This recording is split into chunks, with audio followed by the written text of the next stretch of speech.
Welcome back to Forbidden Knowledge News. I'm your host, Chris Matthew. Tonight I want to welcome Mary Rodwell. She's a professional counselor, hypnotherapist, author, ufologist, researcher, and metaphysician. She's also the founder of the Australian Close Encounter Resource Network and is recognized internationally as one of Australia's leading researchers in the UFO and contact phenomenon. Mary, welcome. How you doing tonight? Hi, Chris. Nice to speak with you. Yes, thank you for joining us. I've been looking forward to tonight. It's going to be a fascinating show. We're going to be looking at different contact experiences, possibilities of ET interaction with different factions on Earth, and the children of our future and how they could possibly be upgrades to the current human model.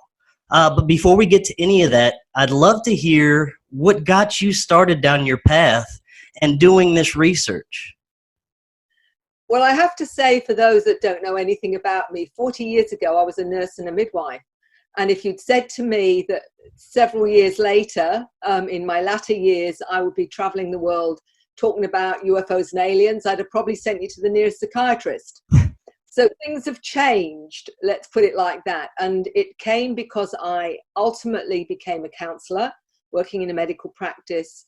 And from that, when I came to Australia, I continued being a counselor. And initially, it was all the usual human issues, adolescent problems, or somebody, having to deal with grief and bereavement, this kind of thing.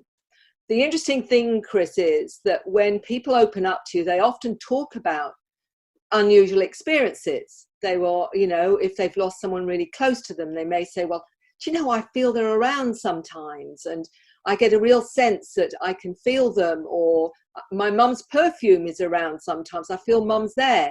So there's always been a little bit of what we call the extraordinary part of human experience in everyday experiences. But about not quite 25 years ago, a gentleman walked through the door. I was in private practice, and he said, there's no support groups for this. For this, they just think you're a loony. And he explained how he was having experiences where he was aware he was being taken out on a spacecraft. He would wake up with marks on his body, shaved areas on his leg, this kind of thing. And he said, it's not just me. My partner's having experiences. The children are having experiences. Relatives won't come to the house because they think it's demons. And he said, can you help? And that really was the beginning of the journey, because fortunately, I'm one of these people that if it's weird and wonderful, I've usually got a book on it. And I happen to have picked up a couple of books a few months prior to that about this experience, which some would say coincidence, synchronicity, call it what you want. One was by Dr. John Mack, who, for those that don't know, was a former professor of psychiatry at Harvard University, writing the book about his looking at this phenomena, and he believed in the end it was real. He wrote the book Abduction, Human Encounters with Aliens, and he came in as a skeptic, but was ultimately convinced that what these people were talking about was a reality. So I read that, and I also read the book Communion by Whitley Strieber, who is an experiencer, has written many books since then, Transformation, a whole range of books on his experiences. So I'd read these two books, then someone walks through the door and talks about this experience. And what happened from then is it almost exploded, because within a few weeks, somebody else walked through the door with these experiences. And you can say, well, what's the odds on that?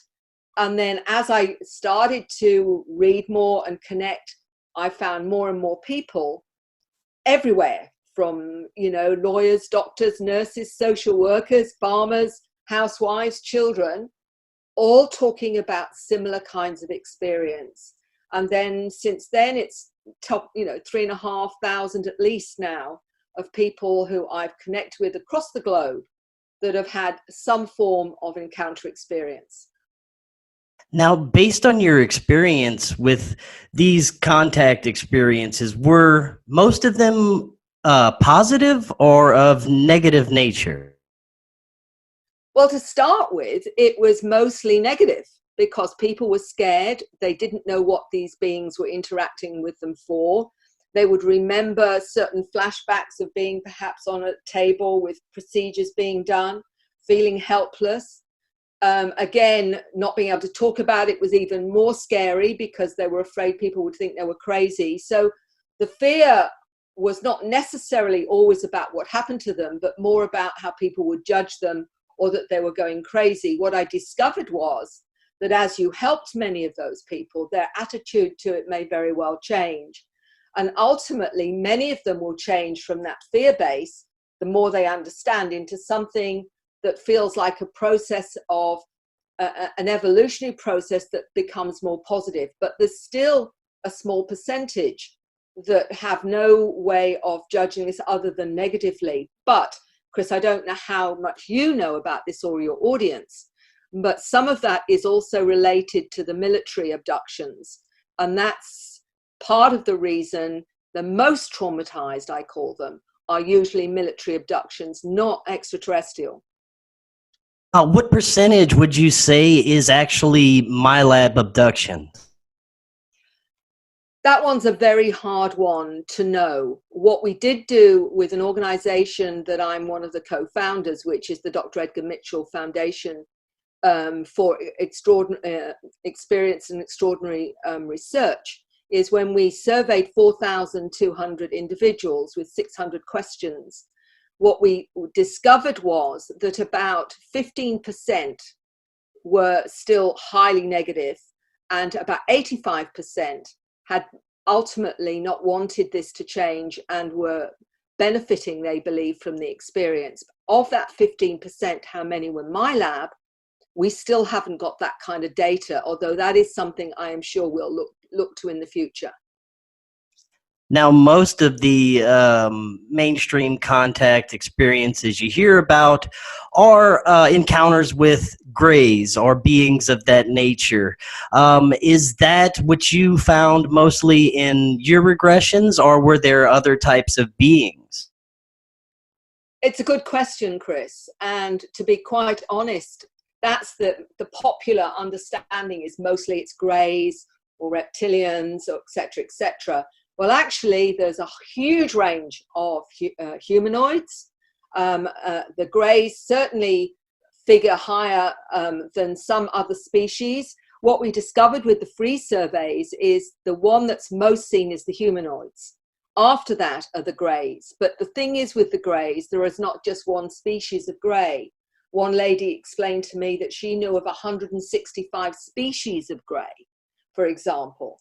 That's without the reptilians, the lizard-like beings. There's a whole range of them. There's mantis-like beings, insect-like beings, cat, feline-type beings, crystalline beings, energy beings, light beings.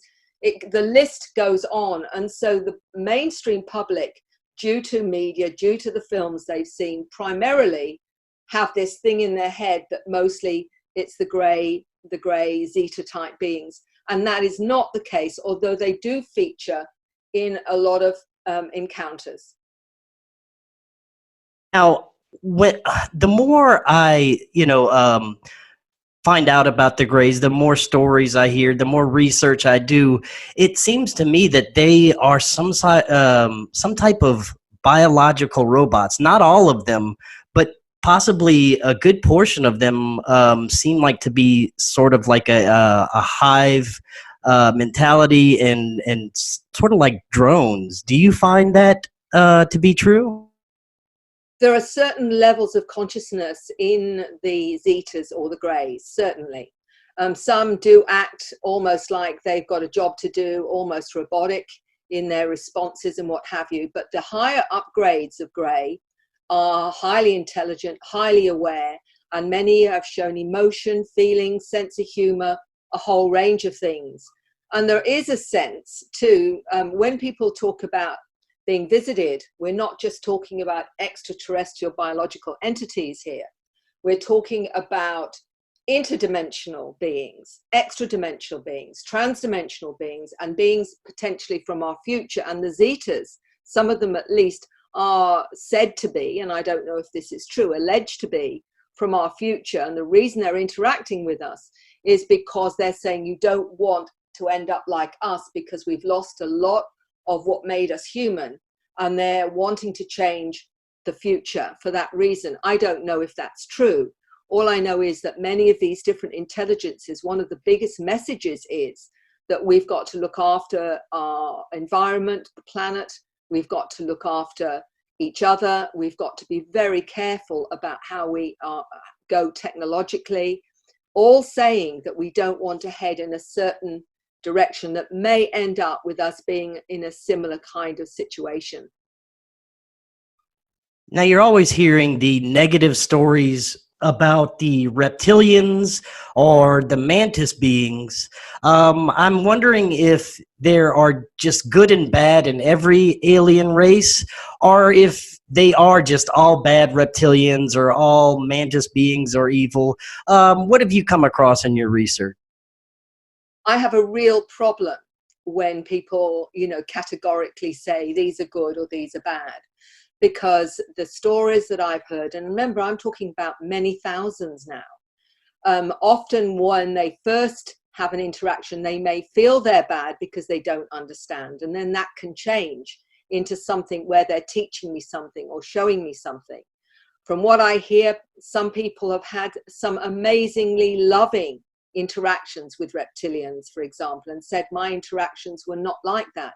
A well-known researcher, Barbara Lamb, who works in a similar way to myself, told me that she went once into her house and this 7-foot reptilian being was standing there, and all he exuded was love, and she actually was embraced by this being.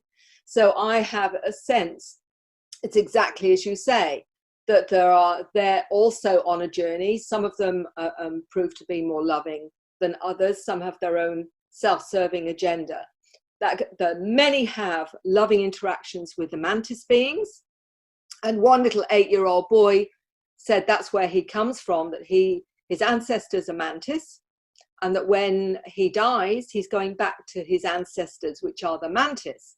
And he said he's been born on this planet because he can communicate with animals, and it's to teach humans how to interact with animals. So certainly his understanding of the mantises, they're part of my family, my star family, or my ancestors, for example. This I'm finding with many different types of beings. Often there's a misunderstanding until they understand more. But what I say to people is this: don't listen to other people. Go with your own experience. And what are you feeling from this being, rather than judging them as this or this? As we know, even as human beings, we can both be in a similar situation and both have a different interpretation of it depending on our state of mind and what we feel about things. It's exactly the same, I think, with these beings. Now, do you come across people with false memories or screen memories intentionally implanted often? False memories and screen memories, I think, are slightly different. With the screen memory, what it really means is a lot of these beings are trying not to frighten someone, particularly when they're young. They may appear as a clown or Santa Claus or an owl outside the window with big eyes, for example. And the reason for that is it's something you're familiar with, so you're not so scared. But ultimately, people have a sense that behind the clown or behind Santa Claus is something that's different and eerie or alien. So then they will have this phobia about, I can't stand clowns, or why does that owl always, appear outside my window, or whatever. When you ask them in hypnosis, Chris, to look more closely, you will find they then see the being rather than this screen memory. So I think the screen is often there as a way of protection more than anything else. The false memory syndrome, I think, is a whole new ball game, and that was brought in by the CIA and MK Ultra as a way of saying all these kinds of memories are false memories. People don't know the background to the false memory and how it was put out there. I have yet to come across someone who, when I take into a hypnosis, has not on some level resonated to what they've experienced as a reality, rather than, oh, it's just a kind of construct or whatever. I'm not saying that that cannot be done, but I think for the most part, the memories that most people have are genuine memories of what they've experienced. And Dr. Mack actually was very clear about hypnosis, because there's so much judgment about hypnosis, or, you know, people start getting their imagination and getting carried away and whatever. And there's a distinct difference between a real memory and one where it's being created. And believe me, some of the experiences that people have are so convoluted and so detailed. They've said to me afterwards, in my wildest dreams, I wouldn't have created something like this, because it's too darn weird for a start.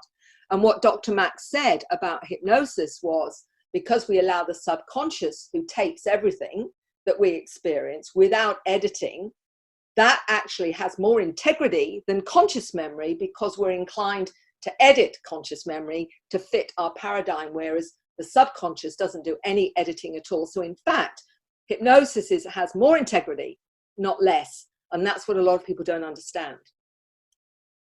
What would you say are some of the most important recurring themes in the research and regressions that you've done? Oh, there's a huge, a lot of patterns, I call, of the whole thing to do with hypnosis. What I've discovered is that once people open up to their experiences, you can find out a great deal more of what's going on within that space if the person is ready for it. So you can go in not just seeing the scene, maybe they've been taken to a spacecraft. One of the interesting things that I ask in hypnosis, if they're seeing 2 or 3 beings, they're having a procedure done, they want to know what the procedure is, they want to know who these beings are. And I will say to them, are any of these beings looking familiar to you? And there's always one that does. And so I'll say to them, so ask that being how many times they've picked you up. And they will reel off 2, 5, 7, da da da da da da da. They will just reel them off, just like that. So plainly, on some level, they have awareness of that, but they can also dialogue with them and say, look, what's this for? Why have you picked me up this time? What's it about? And what I've discovered is that the patterns are people go on spacecraft to learn things. They're being taught about the origin of the species. They're taught about cosmology. They're taught about using their psychic abilities. These are all being taught on craft, or they're taken to somewhere else to learn it, on other planets, etc., etc. That is a classic pattern. I call it space school, where they'll go from a young child. They will have downloads of information from physics, etc., etc., everything to do with energy. One young 8-year-old told me that she learned how to levitate and also to use her third eye, for example, by these beings. These are classic in terms of some of the interactions. They have healing procedures. We found with our survey with the free organization that 50% of those who had experiences had healing experiences on board craft. So they're bringing you up if they think there's something wrong, and they will actually do various procedures so that you're actually healed. And there's been some profound healings done. Preston Dennett, one of the researchers, has written a couple of books on UFO healings, some startling stories. And in the book, Beyond UFOs, with the free organization, there's a whole chapter on healing, for example. So healings are a very common pattern on there. People don't know this. The other thing is they're introduced sometimes to their hybrid children. That's another part of, there's a very classic pattern where people have had genetic material taken, whether it's sperm, whether it's ova, or the woman's had missing pregnancies, and then they're taken up on board craft and they're introduced to their hybrid children. And this is a lot more common than people realize, and very profound. And some of the stories that I'm talking about now, where, you know, the mother who's had this happen to her has seen her 6-year-old human daughter on board spacecraft playing with a hybrid daughter, which is part human, part feline. And they're actually playing together on board craft. So there's so much more that is going on than the average person realizes until they start to explore it. And when you explore it through hypnosis, a whole new level of interaction is actually going on. Yeah, I definitely want to get to the hybrid aspect of it. Before that, I'd like to know, are most of these experiences, are they physical or are they non-physical? And I'd like you to explain the non-physical a little bit, because I find that one, people don't take it seriously like they should, and it's just as much of a profound and real experience as the physical. It's a good question, Chris, and you're absolutely right. And that's been the problem with nuts and bolts ufologists, because unless it's very physical and it's tangible and you can take a picture of it or other people have seen it, they're inclined to just dismiss it. What we discovered with our survey was that 25% of these experiences are physical, 75% is non-physical. So in other words, you go out of body to the craft and have experiences out of body. And that's really crucial, because we're only just coming to an understanding of what is consciousness when people talk about near-death experiences and having that experience and actually having it validated as a very real experience. More and more people talk about astral travel. Remote viewing, again, is all about consciousness. So there's enough out there to give you the clue that this is a tangible reality, but it's still very hard for people to get a handle on. And the problem has been with ufology is that, you know, the experiencer has not been believed, and because they want them to bring a piece of the craft back with them, you know, or a little bit, or, you know, my friend E.T. And this is not how it works. So many times the experience will be in an out-of-body state, and the out-of-body state may very well be a bright orb. Because what I've discovered is that the orbs that we see, and many people see, as well as, you know, we film them, etc., are often spirits out of body or us out of body. And I've done a regression where that was absolutely proved to me with a researcher whose partner couldn't understand why the room was filled with this orb, and he couldn't wake his partner up. And we discovered the reason he couldn't wake her up was because she was the orb flying around the room, and it scared the living daylights out of him at the time, I have to say. Since then, I've heard many people explain that that's what they look like. And one of them, and this is a bit more of the weird stuff, Chris, this is why I'm so convinced that in many cases the orbs, you know, are spirits or are cells out of body. This young woman told me that she saw herself on a spacecraft, but she wasn't in her physical body.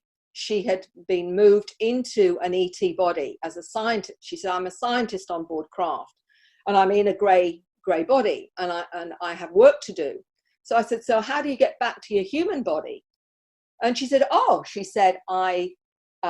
she described herself, or her essence, soul, spirit, moving from the grey container and moving over as a ball of light and re-inhabiting her physical body. So that was her essence and her consciousness, moving back into her physical container again. And this is what I'm discovering more and more of people are understanding in an out-of-body state. We're a ball of light. We're a ball of consciousness. Metaphysicians call it the Merkaba, you know, our light body, if you like. There's lots of different names, but many of the orbs, certainly, I believe, are spirits. Now, one of the things that is physical evidence that we have is implants that people get and some, you know, markings or things like that. With those, what do you think the purposes of some of the implants are? Oh, that's a big one. Because some of them are very tangible, very real. And Dr. Roger Lear was the pioneer there, who was a good friend of mine. And as a doctor, he removed, I think, before he died a few years ago, I think he'd moved about 15 of them. Some of them were silicon, some of them were metallic. What he found was that there were lots of strange anomalies with them, highly magnetized. Some of them were, he wrote the book, The Aliens and the Scalpel, where he describes the ones that he has removed. Some of them were biological and moved. The way that people interpret that can be depending on their experiences. Some believe some of the implants are actually from the military, the MyLab, and they've been tagged by MyLab as well. Others believe they come from the craft, but not necessarily negative. One young lady who I write about in both my books, Tracy Taylor, said that she's got an implant in her arm and it helps her with her drawings. It actually enables her to, it assists her in what she is trying to produce in an artwork or whatever. So we've also got, I believe, energetic implants, which are like programs, energetic programs. So those, depending on what the person feels about them, whether they feel they're positive or negative, can actually move those off during hypnosis. You can actually find out what they're there for, and you can get them to release them. It's a bit different with the more solid ones, and that one is many people have seen that in themselves or felt they've got one. It could be in the ear, it could be in the nose. The thing is isolating is what's its purpose. Is its purpose, negative for you or positive, and who put it there and why did they put it there? So that's a whole new ball game, depending on what it is. When it comes to the military abductions, what do you think is going on there? What do you think is some of the purposes that they are doing this? Very good question. There's a very good book called My Lab by Dr. Helmut Lemmer. I think he's Austrian. He wrote it in the 90s, and it's not a very big book, but he goes into the My Lab quite deeply. And what he's saying is there are several agendas for picking people up and abducting them, making them think it's ET related some of the time, and traumatizing them and whatever. They want to know what that person knows about the ETs by their experiences on board craft. So they're gathering data. They want to know agendas. They want to know what they're learning, all that kind of stuff. So they're taking as much information about their interactions with the ETs as possible. But they're also wanting to make sure that they don't talk about it. So they traumatize them and make it so difficult for the person ultimately to talk about it through the abuse and what have you. And there's a lot of people I know that are experiencers that have had My Lab and have been heavily, suffer from post-traumatic stress disorder, for example. One of the ladies that wrote about this, because she ended up having flashbacks, she was in the army herself and got and had My Lab experiences which were highly traumatic, Niara Isley, and she wrote Facing the Shadow, Embracing the Light. And in it, she talks about all her My Lab taken underground by these covert military organizations and how she was traumatized and abused, drugged, etc., etc. It's a dark, dark story. And a lot of people, of course, will not want to believe our own military would ever do that to another human. Well, I'm afraid you've got to wake up and smell the roses, because it's true. And it's happening not just in America, but it's happening in many other countries as well, because there is this secret or other government, if you like, that really, I believe, is controlling a lot more than people realize. And in it, they're deciding what the narrative has to be. And if they can make you scared of the ETs, whether or not they're benevolent or not, they'll do so. And the whole idea is to scare people so much that they compromise that other agenda that may be for our benefit. Now, speaking of the shadow government and secret factions, you always hear researchers that say that they're actually working with the malevolent extraterrestrials. Is that something that you think is actually happening? Look, I can't dismiss anything as a researcher because I don't know what I don't know. Certainly, that is certainly plausible. And there may be some of these beings that I believe can be self-serving in terms of it suits their purpose or whatever. But I do know also, and you may be aware, Chris, I'm not sure, that they've also produced programmed life forms. By that I mean they have cloned some of these intelligences, certainly some of the greys, reptilians, and these are programmed by our military. They're not really ETs. And people will see those in these bases and believe that they're the real deal. Well, they're not. They're actually programmed life forms. Also, I did a significant regression with a lady where she remembers lying on a table and this huge mantis form was projected at her. And she said they kept saying, this is evil, this is evil, this is evil. And she said They were trying to program me to believe the mantis were evil. So we've got a really dark agenda here that is trying to act as a propaganda against many of these intelligences, because it suits whoever it is that we will feel that way and we will be in fear. Another recurring theme that I come across with people I interview and researchers is that there is some sort of hybrid program that's ongoing. And when you look back at human history, there was a point when our DNA was all of a sudden upgraded overnight. So this has apparently been going on for a long time. What do you think they're doing now with this hybrid program?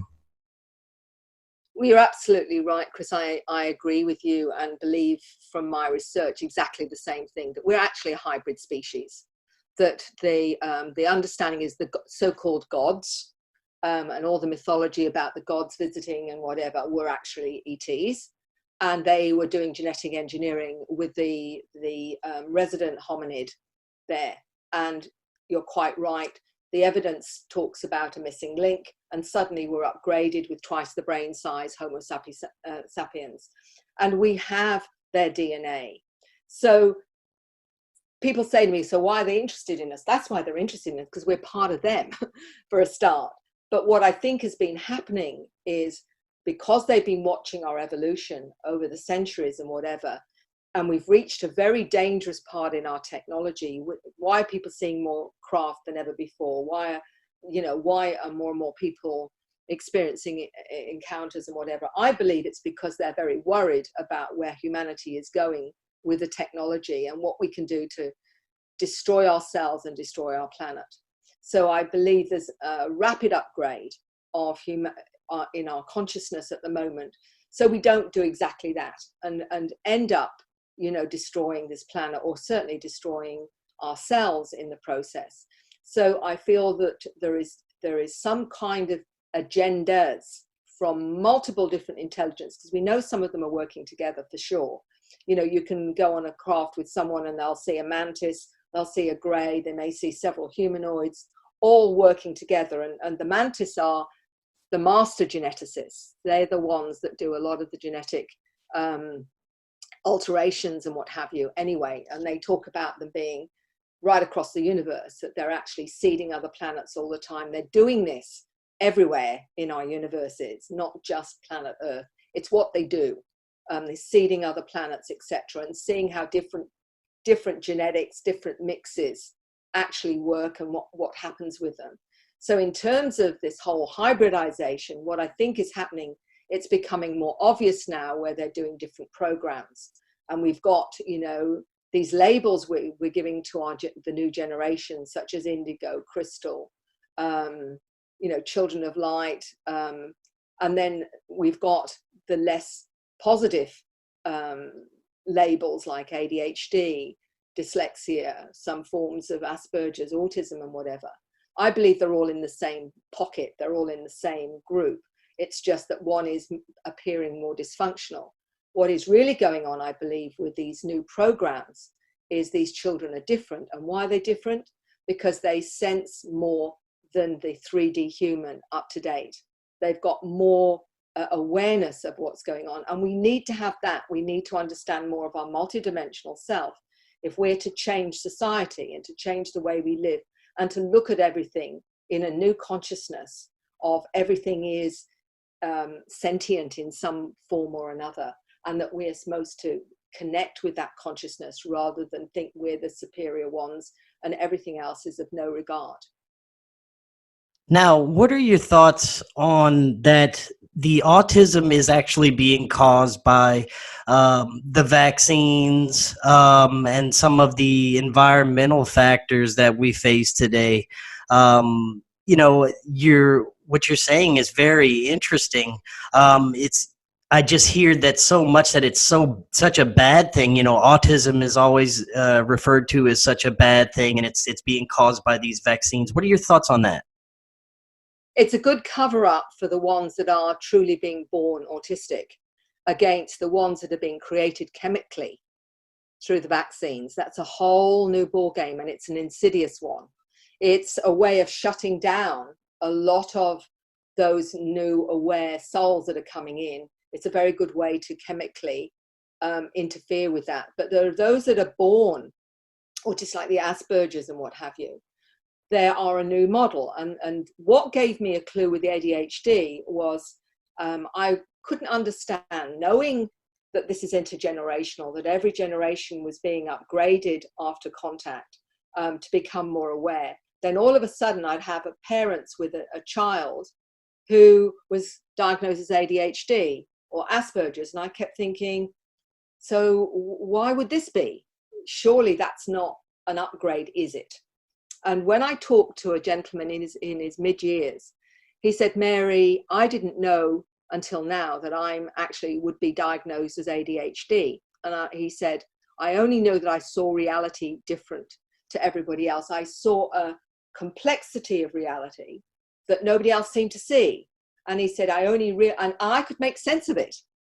And he said, so really, my ADHD enabled me to have a far broader, multidimensional vision that other people didn't seem to get. And so he wrote the book Close Encounters of the ADHD Kind, but he talked about, and he retranslates that into always dialed into higher dimensions. So ADHD is not a dysfunction. It is a new program for humans where they're wired differently. And one of them is to stop them being programmed into the old model of reality, which is inaccurate. We all know that 3D is not the truth of our reality. It is only one part of our reality. You know, we are actually all multidimensional. We all can sense, feel, have intuition, pick up things, see things perhaps that other people can't see. We all have that ability. We call it psychic ability. But in fact, it's not paranormal. It's actually the true nature of what we are. Another aspect of this I find fascinating is the children that remember amazing details about past lives or lives on other planets. Just amazing details that you would never think that they could just make this up. Well, that was why it was so compelling for me, because it's one thing for an adult saying, oh, I remember my past lives, or et cetera, et cetera. And that can be compelling. And I've taken people in regression where they've remembered past lives through hypnosis. But when you've got a child, anything 5, 6 years old, 8, 9, 10 years old, describing where they came from, what planet they came from, what they looked like, their relationship with the different people on that planet who they say have now incarnated into this one. I mean, I was talking to a 10-year-old recently who told me this is his first Earth incarnation, and that the planet he came from, he was a blue being. He actually drew the blue being with symbols, which he explained to me, and said, I've come to this planet with a mission to help with the pollution on this planet. He remembers coming into his mother's, uterus and making the decision to do so. Now, this is detail that you don't expect with children of that age. And the mere fact that it is so compelling. I've written many stories like this in The New Human. And I remember one young man telling me, I was actually speaking to his dad in the US, and he said, can I speak to Mary? Now, this is a 9-year-old, very confidently saying, can I talk to you? And I said, what is it you want to tell me? And he said, I said, why do you want to talk to me? And he said, well, it's because of your frequency. And then he said, my last life, I was on Orion. I was a light physicist, and I worked with time travel technology. And he said, unfortunately, they're very behind here on this planet. He didn't have a good word to say about the scientists here and present physics, and explained that the nearest to what he understood was Nikola Tesla. Now, this is a 9-year-old instigating a chat with me because he felt obviously I would understand, and then telling me that. Now, what child does that in normal circumstances? The mere situation itself is unusual, but he is not the only one that I've spoken to. I've talked to other children, 8 or 9 years old, that talked about going on spacecraft, being taken to planets, being shown how to use their abilities, being taught things, and they will go into detail. I've even been told by one 8-year-old when I asked what he learned, and he said, oh, it's so complex, he said. So I said, can you tell me, some of the complex stuff? And he said, no, it's too complex for you. Now, you don't expect to hear that from an 8-year-old who's telling you that what he's learning is too complex for you to understand. Now, this is what I mean. These are things that you couldn't make up if you tried.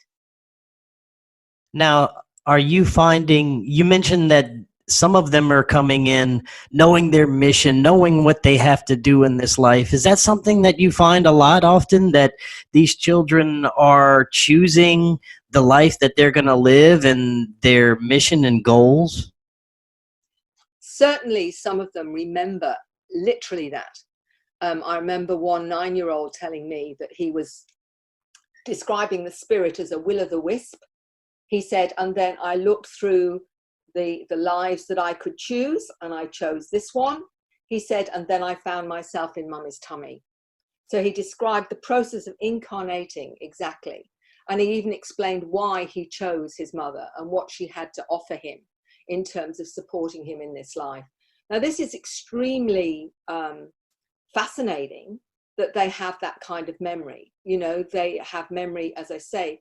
Some will talk about coming from another, a different kind of water planet, for example.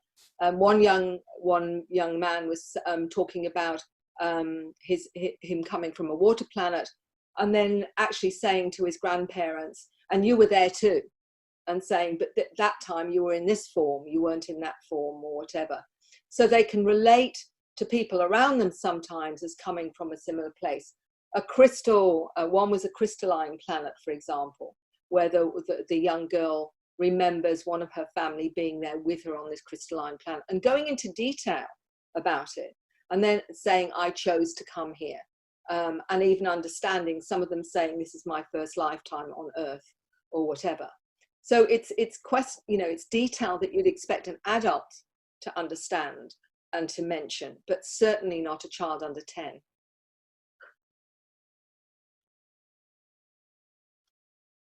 I can't hear you.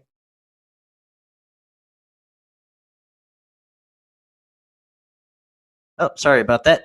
How long do you think these children have been actually incarnating here? Well, I think there's been a progressive, it's been progressive, because I've talked to people in their 80s that have had experiences, for example, but saying that they've never been able to talk about their experiences, etc., because of the generation that they came from. I suspect that there's been some process of evolutionary shifting going on probably for millennia, but I think what's gone on now is that that's speeded up, that because of where we're at technologically, as well as intellectually with our civilization. So I think it's just more obvious now. In previous times, they would have been seen as witches, or they would have been seen as healers, or they would have been seen as alchemists, or whatever would be the ones. And I'm certain people like Leonardo da Vinci, for example, and Tesla were certainly those that had interactions and were given information, and probably many others that we saw as geniuses or inventors were actually given help by these intelligences to help us move forward in an evolutionary way. I'm pretty certain of that would be the case. Now, are some of these children, do they have any special abilities? You talked about that they were, receiving some sort of training when they would be taken on these ships. What kind of abilities do you think these children will have? There's a whole range of them, from having telepathic abilities. I know, I remember one young man telling me that he was telepathic with his sister until he was about 6, until she said, don't be lazy, start talking, because they used to have this connection. And a lot of the youngsters seem to have the telepathic abilities. I remember a 13-year-old telling me that in the classroom she found it very difficult sometimes, because she said what the teacher was saying and what the teacher was thinking were two different things, and sometimes what the teacher was thinking wasn't very nice. So telepathy is one of them. They sense energy. They will see energy. They may see even emotions in different colors. As one little 6-year-old described the different colors when mum was happy, when mum was sad. They'll see orbs of light. They may see spirits, energy beings, all sorts, even fairies, elementals, all sorts of non-physical intelligences as well. They will see, of course, craft and the different beings, and the ones they call their special friends that would often be interpreted as imaginary friends, where in fact they're not imaginary. They're just not seen by the rest of us, because most of us only see 1% of the visual spectrum. There's a whole range of the visual spectrum that many of them are more sensitive to. They also have an ability to hear more frequencies than the rest of us. So all their physical senses are heightened. That's why many of them are so sensitive when they go to school and react in the way they will pick up your emotions. They'll pick up your feelings. And for a while, they may think they're theirs, so that they can be quite confused for a while till they understand the difference. A lot of them are aware they can remote view. They are aware they can go out of body, for example. So there's a whole range of what we see as the paranormal or psychic abilities. They will have them, but they also have an awareness of what to do with them, where the rest of us, when this starts to happen to us, we often say, oh my goodness, this is scary. What's real and what's not real anymore.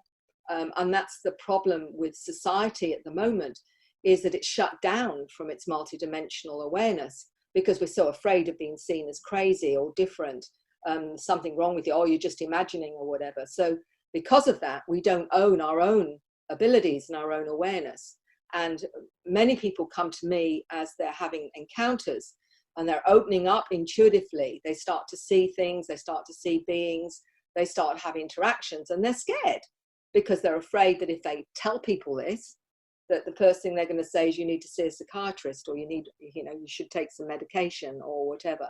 So there's this big fear that I'm going to go crazy if I open up to this awareness, when in fact it's our natural state.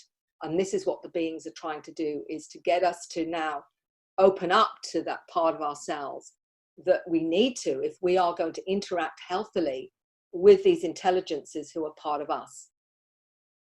Are there certain bloodlines that experience contact experiences and abductions more than others?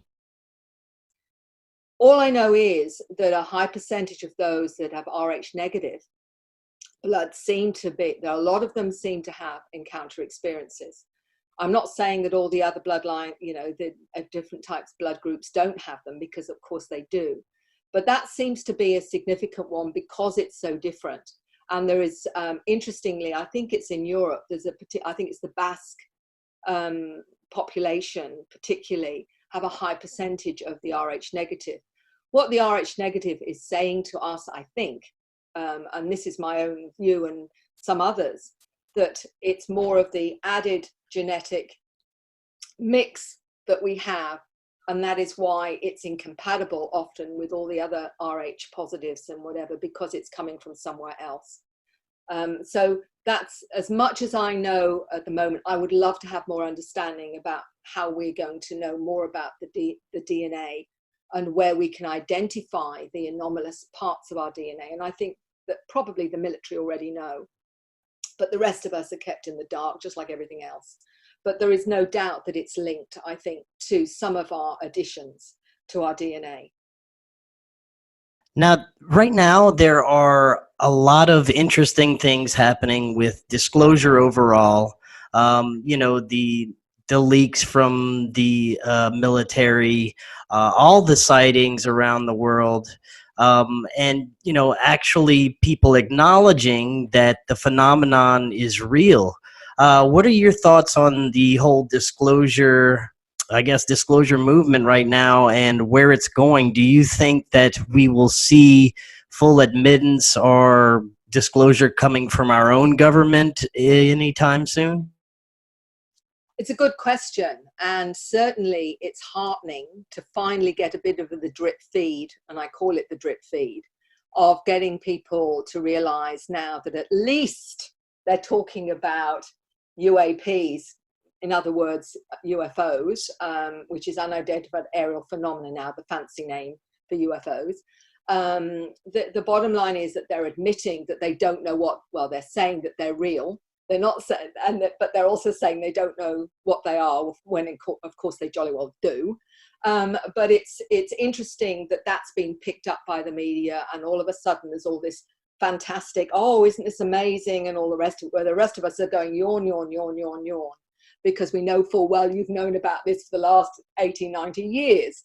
So it's a bit of a joke, really, but at least it's a start. I believe real disclosure will come from the people having the experiences, because more and more people are writing books about their experiences.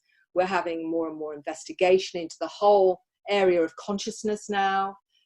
There's a real shift of people understanding that we are far more than our physical body, for example, this kind of thing. So I think the disclosure is going to be from the ground up, to be honest, where we're going to get more and more credible people saying, yes, this is my experience. I mean, I've met PhDs, physicists, lawyers, doctors, nurses, social workers, right across the social scale that have had experiences. And for some peculiar reason, and we both know why, unless you've got a PhD or you've got some kind of credentials, you're not likely to be believed, because you're not intelligent enough to know what your experience is, which is such an arrogant and patronizing attitude, but it's unfortunately part of the 3D. I think it's going to happen faster and faster, because I've got a feeling that they're aware something's going to happen. And the reason they're doing the drip feed is we better start putting some of this out there now. But I am sure it's because they're being pushed in some way, because I can't see any other reason for it, because they've got too much to lose in many, many ways for that. But I think it's going to come from the ground up. I think it's going to be exponential. In looking at 5 years ago to what you can talk about now, the media are no longer laughing. They're no longer having the little snigger and, all the little green men type stuff. It's being taken seriously now. So I think it's watch this space, to be honest. Now, there are some researchers that I've spoken with that think the hybrid program is of a negative nature, that they're trying to, I guess, get rid of some human emotions that we have and just replace us overall with these new models. But according to them, it's of malevolent nature, and they're trying to eliminate human emotions. What are your thoughts on that? Well, first of all, this business of the hybrids taking over the planet, we've already taken over the planet because we're all hybrids. So that really doesn't kind of gel.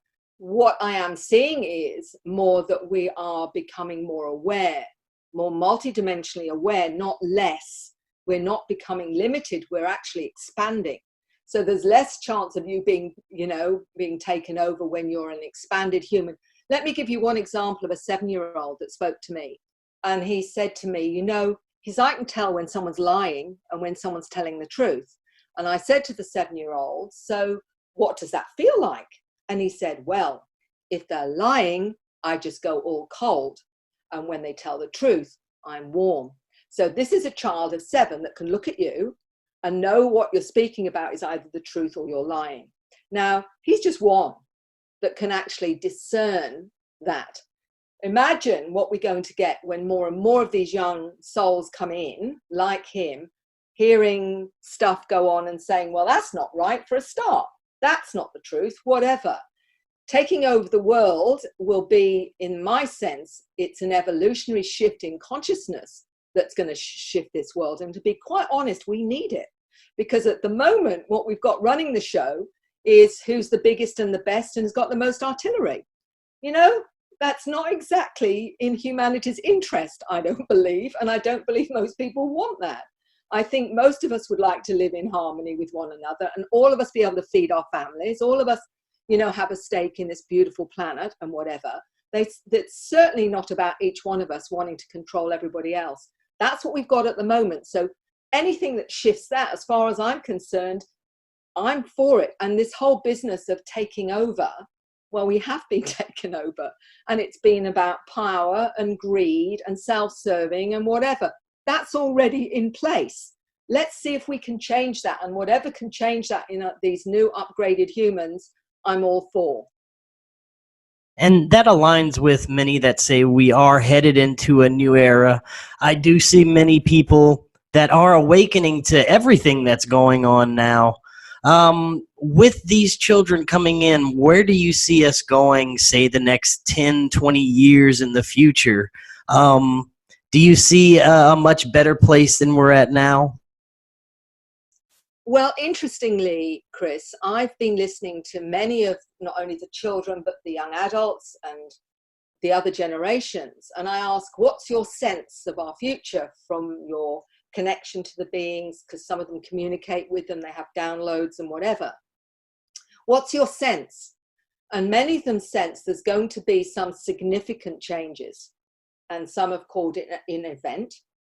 They say, almost like we're running out of time, that we've really got lots to do. There's a real sense of urgency and what have you, which makes me think that it's something sooner rather than later that's going to change on this planet.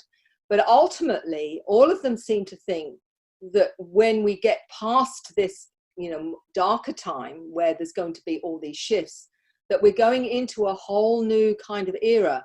And I'll quote someone who I have so much respect for, always have done, and that was Command Sergeant Robert Dean, who died a few years ago, who I met a number of times. And if anyone had integrity and was authentic, it was Bob Dean. And I remember recently, before he died, saying he'd been up on the craft and admitted he was an experiencer, and he'd been up there several weeks, and he said that they were telling him about the changes on planet Earth. And they said, it's going to be difficult for a while. There's going to be a lot of chaos and whatever. But ultimately, they showed him our future. And he said, and our future is magnificent, was his words. It was, and he said, it is going to be absolutely amazing. Do you know what? I'm going to hang on to that one, because I've always felt that he had absolute integrity, and that was what he came out with. And the feeling is, for me, is the reason we've all come here, why these new kids have come in. They've come in with abilities to help change the planet. I don't think they'd bother if it was a waste of time. Very good. And I think that's a perfect note to end tonight on. Mary, I want to thank you so much for coming on the show. That was fascinating information, and I'm definitely going to have you back on in the future. Chris, it's an absolute pleasure, and thank you for your insightful questions. All right. Thank you so much. You have a great night. Take care. Bye-bye.